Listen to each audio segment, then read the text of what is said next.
नमस्कार, मी अर्चना आरते तुम्हा सगळ्यांचं स्वागत करते. जनरली आपण हॉटेलमध्ये गेलो की ऑर्डर करतो मसाला पापडाची. म्हणजे मी तरी करते, आम्ही मैत्रिणी वगैरे गेलो तर आम्ही नेहमीच मागवतो. तर आजची रेसिपी आहे मसाला पापड आणि त्यासोबत मी तुम्हाला दाखवणार आहे पापडाची कोशिंबीर कशी करायची. पण हे सगळं कुठे शक्य असतं? फक्त रुचकर मेजवानीवर. आणि जर का तुम्ही रुचकर मेजवानी सबस्क्राईब केलं नसेल तर लगेच करा, म्हणजे तुम्हाला छान छान रेसिपी बघायला मिळतील. आता आपण रेसिपीला सुरुवात करूया.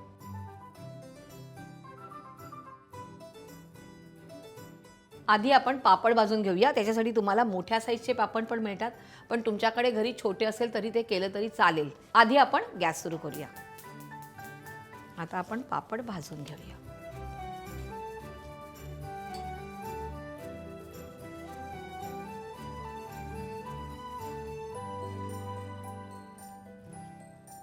इथे मी भाजून घेते, पण तुम्ही तळून घेतलात तरी चालेल, पण ते खूप तेलकट होतं म्हणून मी नेहमी भाजून घेते. आता आपण हा ठेवूया इकडे आणि अशा प्रकारे आपण बाकीचे पापड पण भाजून घेणार आहोत.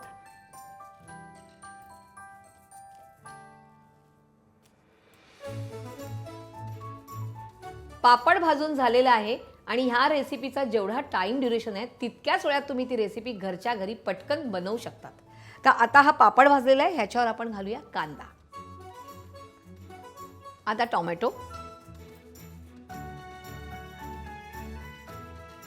आता आपण मीठ घेऊया, चाट मसाला, लाल मिरची पावडर. इथे मी मिरची पावडर टाकते, तुम्हाला जर हिरवी मिरची घालायची असेल ती पण तुम्ही बारीक चिरून घालू शकता. आता शेव,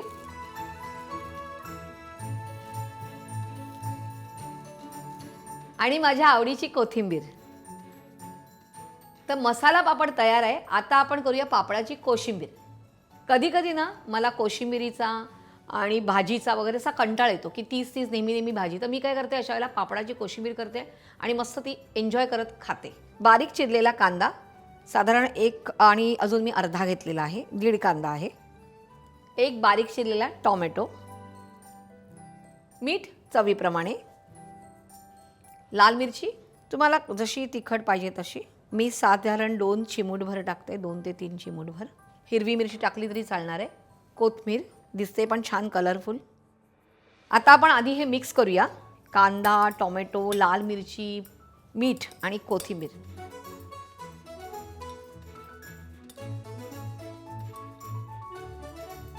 हे मिक्स झालेलं आहे. आता आपण काय करूया, हा पापड भाजून घेतलेला तो मला चुरायचा आहे. हा चुरून झालेला आहे पापड. आता आपण हे सगळं मिक्स करूया.